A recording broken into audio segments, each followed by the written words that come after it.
What I can tell you is that is most of our customers insist on, and I think wisely insist on, a human touch point to ensure that that person is the right kind of person for the organization, knowing full well that humans are also not perfect evaluators and perfect fair people.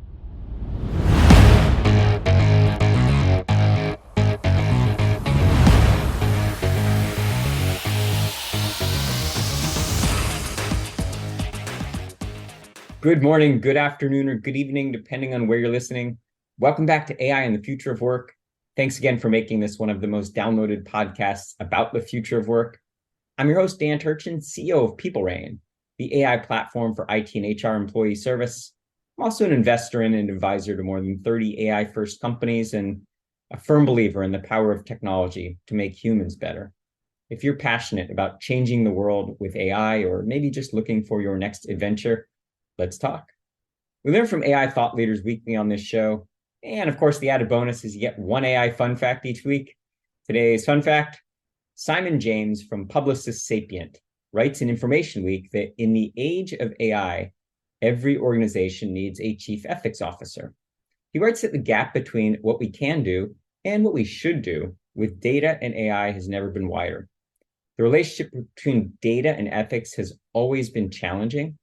Organizations now have access to a wealth of information, including personal and sensitive details, and they must consider the ethical implications of their actions. James goes on to say the chief ethics officer should bridge the gap between technology and ethics, ensuring that AI is harnessed in a way that upholds our shared values and mitigates potential harm.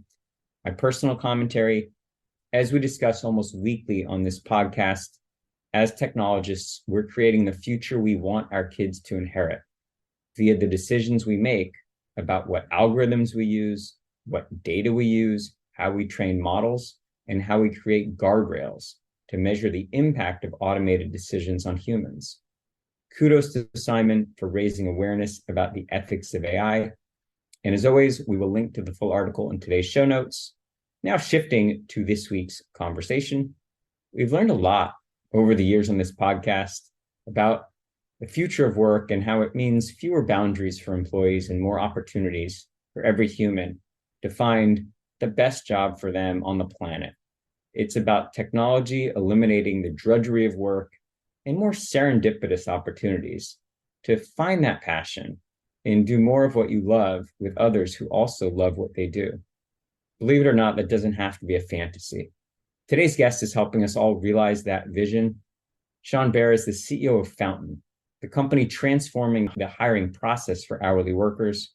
Sean and the team have helped more than 80 million applicants in 75 countries at places like Stitch Fix, Sweetgreen, and GoPuff. Fountain has raised $225 million to date, most recently through a $100 million Series C last June from an amazing list of investors, including B Capital Group, SoftBank, DCM, and Uncork Capital. Sean joined Fountain as CEO in 2020 after founding fleet infrastructure platform Stratum, serving as SVP of Adapt.tv through its acquisition by AOL, and holding various management roles at Shopping.com. And without further ado, Sean, it really is my pleasure to welcome you to the podcast. Let's jump in by having you share a bit more about your background and how you got into this space. Yeah, Dan, it's great to be with you. You know, I've always been a software person at heart, so I have spent my career for better or worse, I guess, working on software companies. I've been very fortunate to be able to build 4 incredible companies in 4 different industries. So I spent the early part of my career building a software company in the e-commerce space. So you called Shopping.com, took that public, sold it to eBay. Spent the second part of my career in the advertising technology space. So if you ever are watching videos on your phone and you have to sit through an annoying 15-second commercial, I guess you're welcome for that technology innovation. But we were really focused on the intersection of, where are people going to be consuming content and how do you deliver kind of television-like ads and television-like measurement in a digital consumption world. And that was Adapt TV. AOL actually acquired that business, and then Verizon wound up acquiring the entire thing. Spent the third part of my career in the automotive space, so big departure from advertising, and helped build a fleet management company and fleet infrastructure company focused on driverless cars and car sharing and ride sharing called Stratum. Car acquired that company. And then I spent the last couple of years in the hiring space, specifically focused on the frontline hiring. So kind of frontline workers, hourly workers, blue collar and gray collar workers around the world, and bringing technology and software to bear. So 4 different industries, but always focused on how is technology going to impact these very, very large industries. And obviously the world of hiring is a massive, the future of work and the labor world of labor is a huge industry, and so Fountain is really excited to be playing in that space. Fountain, I'm going to go out on a limb and say that what you do at Fountain is more mission driven than, say, delivering interstitial ads and videos at Adapt TV. Talk to us about the humanness in Fountain and the vision behind the company. I think you're spot on. Obviously, I'll always have a soft spot in my heart for measurement of audience reach on a 15-second commercial that is selling you soft drinks, cell phone plans, or whiteboard markers, or whatever else they might be trying to sell to you. Fountain is a mission-driven company. So from the very early on days, our mission has been to open opportunities for the global workforce. That continues to be our mission. We really view ourselves as the company that is out to open opportunities for workers. Now, in the world of workers, typically when people talk about AI and they talk about, the future of work, they generally are thinking about knowledge workers, people who sit behind a desk, people who, go on Zoom calls, people who attend meetings and offsites.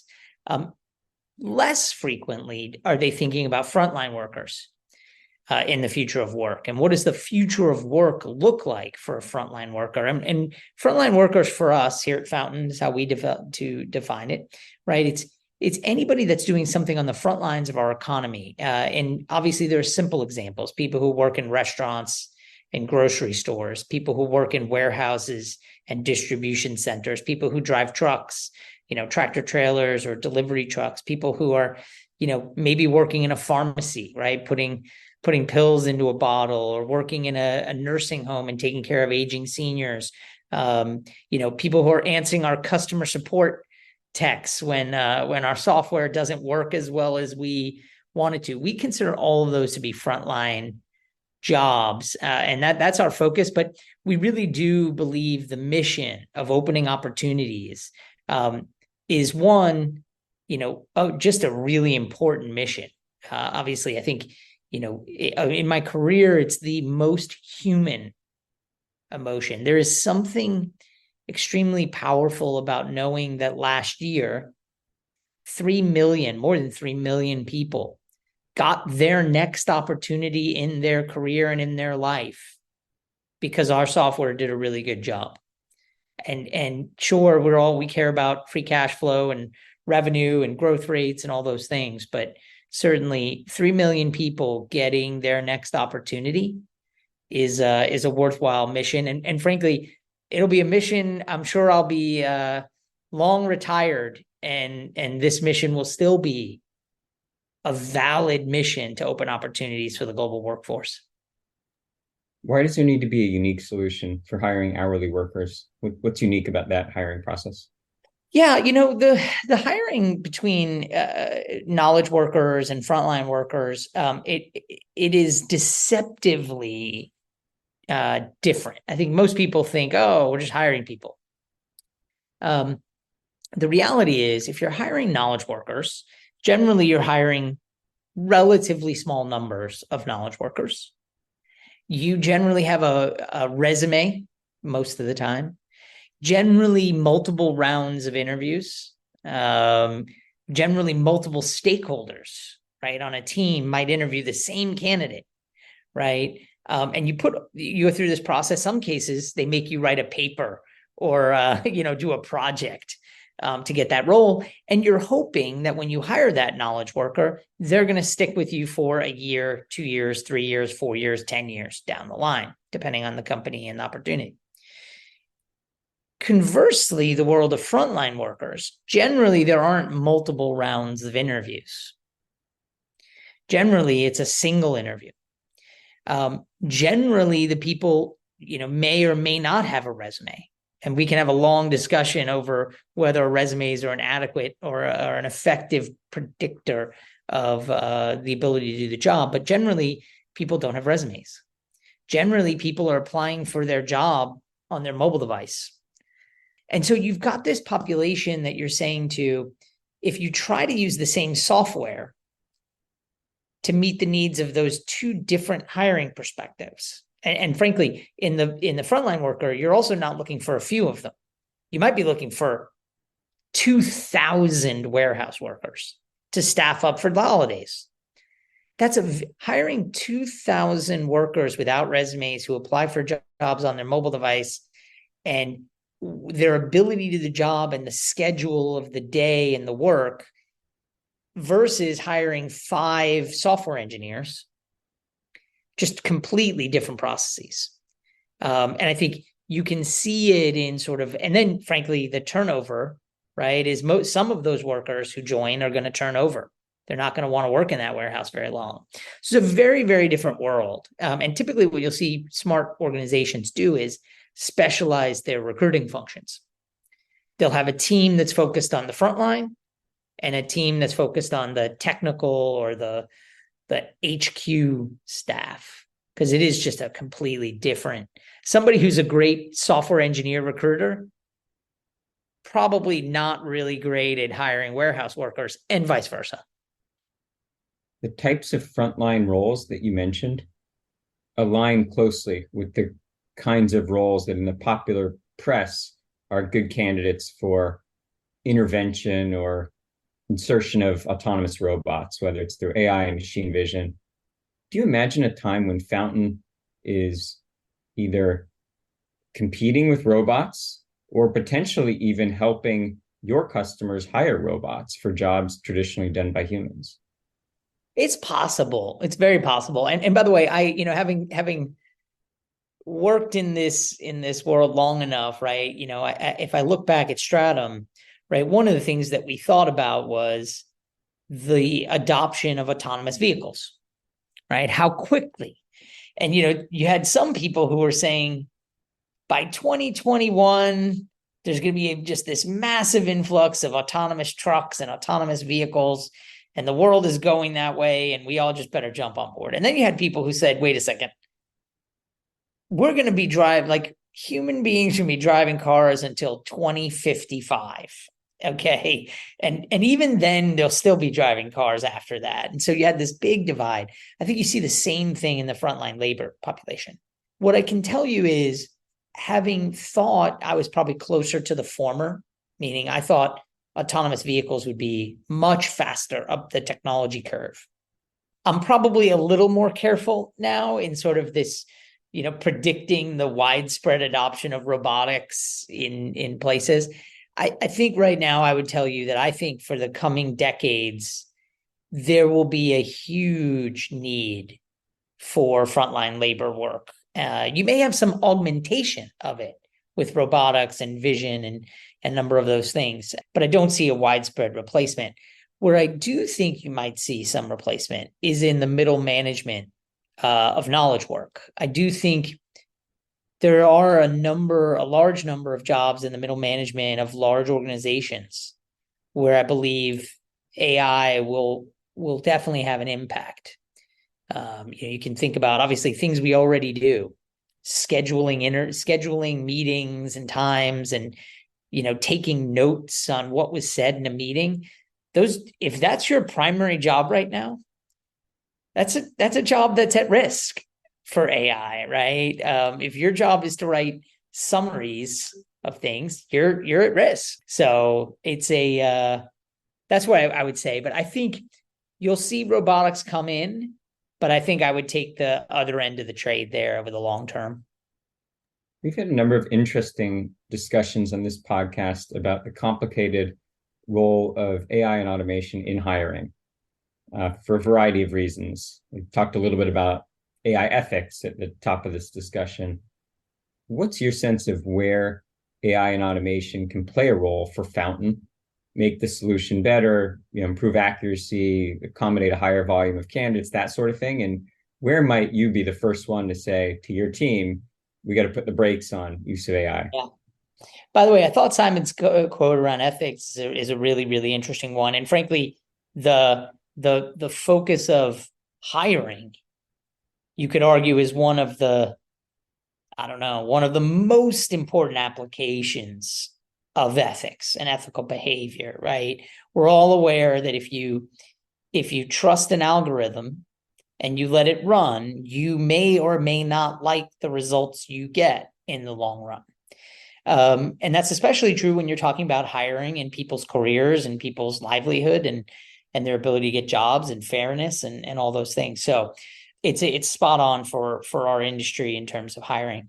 What I can tell you what Fountain does and what Fountain does not do. So because we're focused on the front line, these are many people that have customer interactions. They are actually the people that you see when you go in your grocery store or when you go into a retail shop or when you order your lunch, you run it or you're getting medicine at the pharmacy. These are people you actually interact with. And the other interesting thing is they are people who interact with other workers. And so if you have and that's even when you're not in a frontline facing role, maybe you're in a warehouse, but you're on a team of 15 other warehouse workers. How you act and how you interact with those other workers can be either a real positive to the team because you make everybody happier and better and more connected, or it can be the opposite. It can really lead to lower morale, lower productivity because you're not a good fit with the rest of the team. So because we're in frontline, because we have this customer interaction and we have this team member interaction, we do not get involved in making hiring decisions using AI. There's just too much there. Will that day come? I don't know. What I can tell you is that is most of our customers insist on, and I think wisely insist on, a human touch point to ensure that that person is the right kind of person for the organization, knowing full well that humans are also not perfect evaluators and perfect fair people. But that is where we are there. Where we are seeing rapid AI adoption and rapid AI impact is in everything prior to the hiring decision. So, collecting things like people's availability and understanding how people describe their ideal schedule and availability is an AI problem. Figuring out when a recruiter is available to interview and understanding when someone needs to reschedule and providing new availabilities, those are all things that AI can have a deep impact in. Understanding, asking questions and evaluating and all kinds of things that go in that you can use AI for. But when it comes to the ethical side, like making the final decision, rests with a human being. You alluded to the fact that while AI can seem scary certainly when it is used to automate the hiring process, we always need to remind the community that all AI is a data problem. And it's perfectly designed to replicate human bias. So every time we decide that a task is not appropriate for AI-driven automation, we need to confront perhaps an underlying issue that where did the AI learn to be biased? Is that a conversation that you have with the team? There's some amount of responsibility that you have to take for the underlying data. Yeah, it is absolutely. I think there's two interesting things here that you're talking about. One is the underlying data set, and then does it have implicit or explicit bias built into it?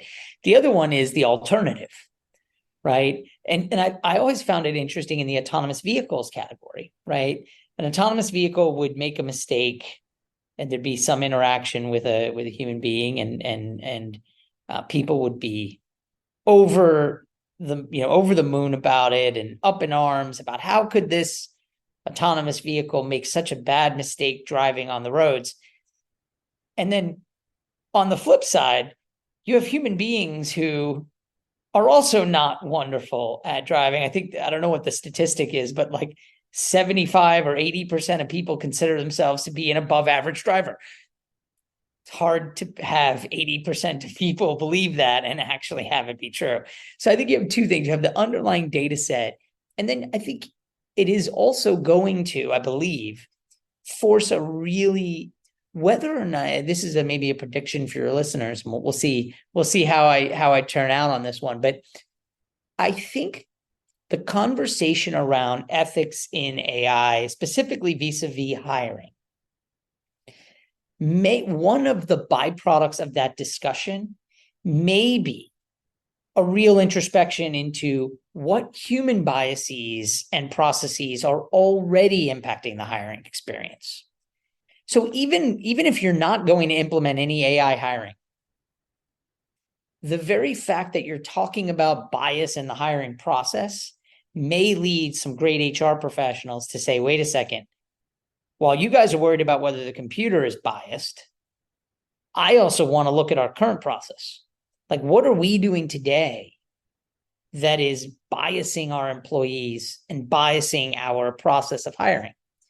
And I'll give you a great one, right? Like, you could argue requiring a resume for all jobs, even with the best of intentions, is leading to some bias. And so I think it's a healthy conversation. I think it's going to be a real healthy conversation for everyone, regardless of how deep into this kind of AI ethical question you get.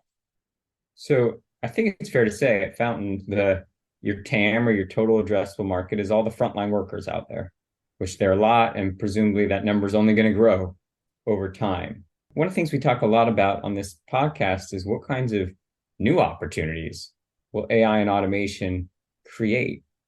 Any thoughts on how your TAM may actually grow as a function of AI and automation being more prevalent in various kinds of industries?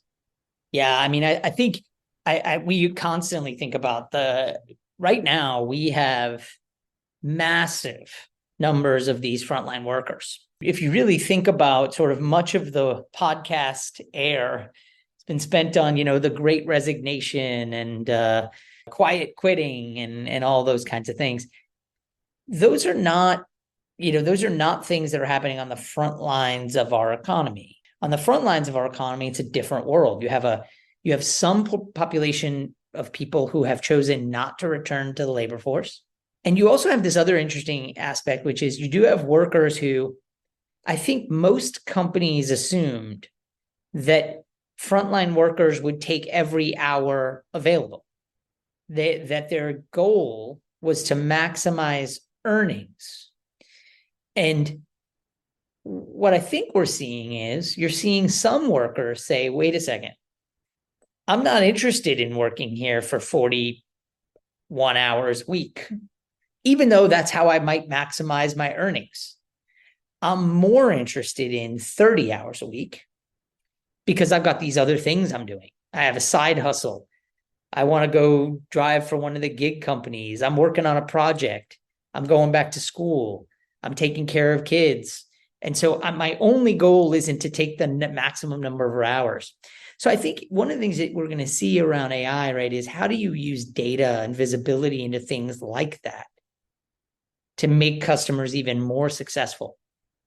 If you can get earlier and identify, oh, this is somebody who might be a great employee, but only wants to work 16 hours a week, versus bringing that person all the way through the experience and then assuming that they want to work 32, right? Because then everybody's disappointed. The employee is like, well, wait, I never wanted to work 32. And the company is like, well, we really only like people who want to work 32. Whereas if earlier in the process, we had figured out, okay, this person only wants to work 16. Everyone goes in knowing this is a great employee, but they're capped at 16 or capped at 20 or whatever the number is. So we do think about sort of how to supercharge things, how to bring real innovation into things like this. And what we know from our customers is, for many of your knowledge workers, you hire somebody, it takes 90, 180 days before you know whether that person is really adding value. In the frontline workforce, 16 hours after the person starts, they've already produced value. Your cycle time is very, very short. So hopefully that gives you a sense of how we're thinking about it. That has massive ramifications on the global economy. Higher Definitely does. attrition means higher turnover costs. You're investing more as a percentage of each employee into their training. Correct. And less loyalty means less kind of institutional memory, which has a whole lot of downstream effects. How do you think about it both as the CEO of Fountain, but then from kind of a macro perspective? What does it mean for where we're headed as a global economy? Yeah, I mean, I think you're going to see continued challenge in the frontline labor workforce. I know the jobs report's coming out this week. The frontline labor force continues to be in high demand. The positive there is, your blue collar, gray collar, and frontline workers have more options. They have more options today than they did 10 or 15 years ago. I mean, if you think back, I'm old enough to remember there was a whole crew of companies that relied on in-person recruiting, meaning, you would go into a local restaurant and you asked for an application, and then you sat in a booth and you filled out that application in pen and you handed it in to the assistant manager and, hoped they call you or something. Those days are over. I mean, by the time that worker walks into that restaurant, they've already probably applied to 8, 10 jobs on their phone. They're getting text messages from hiring companies, they're getting emails, all kinds of things of where you're seeing. So I think, this frontline labor workforce is going to continue to be in high demand, which will lead to overall much better opportunities, which is mission aligned for us for this workforce, but will also result in it being increasingly competitive for companies. Increasingly competitive. And, if you think about sort of the easy answer is to just pay people more money. Unfortunately, many companies, income statements do not enable them to just raise wages writ large and still operate a profitable business. And so I think what you'll see is it will lead to better opportunities for these workers, but then the conditions and the benefits and lots of other things will improve for these workers. And so net, I think it's a big win for the company, for the economy, I should say, although it will be maybe painful for some companies to have to think about, okay, how do we get these people? I think one thing that's been interesting is it's never been harder to recruit, but the turnover is still high. And if it's easy to recruit, turnover being high is sort of a necessary evil. You just deal with it. But when it's super hard to recruit, turnover being high is actually a double whammy in that situation. Seems like all of these trends bode well for Fountain. I hope so. We're certainly working hard on them. Hey, Shyam, we're about out of time, but I'm not letting you off the hot seat without answering one last question for me. I mentioned in your intro that you joined Fountain as CEO in 2020. I'm curious for you to tell our audience, of which consists of a lot of entrepreneurs who are maybe thinking about their path and what it means to be a founder and when's the right time to hand over the reins. What was the transition like for you when you took over from Keith and Jeremy after, this was their baby and you've clearly done a great job partnering with them? Yeah. I love those guys and continue to be great friends and great collaborators with them. I think the thing that I would say, a couple of tangible pieces or tactical pieces of advice for your entrepreneurs and the people that are out there. So the first thing I would think about is finding somebody, I can't stress this enough, but finding another entrepreneur who can be an advisor or a board member. Um, one of the great things about Jeremy and Keith and I is we worked together for years. I was the first angel investor in Fountain. We worked together for years before I became the CEO. So they had seen me in lots of meetings. They've seen me write lots of documents and lots of emails. We had worked together. We knew each other's styles. We knew each other's strengths and weaknesses. So that when it came time to do a kind of a handover, there was a ton of trust and a ton of connection. And versus, I think what happens often is, you get to the point where you want to hand it over, and that's when you start looking. That's actually the worst time to start looking. The best time to start looking is 3 years before that transition. Build those relationships. And then when it is time to make that transition, having that person and knowing them well gives you the best shot at a successful transition and frankly, a successful company. Since I took over as CEO, we've raised $185 million, right? The business has grown spectacularly over that period of time. But all of that is possible only because we worked together as a team for years before. So that's one good piece of tactical advice. Find an independent board member, find an independent voice, someone that is another kind of CEO. And, it doesn't mean you have to have a formal relationship on day one. Maybe it's we get coffee once a quarter. Good way to start, or virtual coffee in this world. Great advice. Certainly worked well for you and the team. Well, Sean, this has been a lot of fun. Thanks for hanging out. Where can the audience learn more about you and the great work of Fountain? Yeah, absolutely. You can learn more about us. You can obviously look up something on social, on LinkedIn, and I guess it's now called X or whatever else it is, but also at fountain.com. Brilliant. Well, that's all the time we have for this week on AI and the future of work.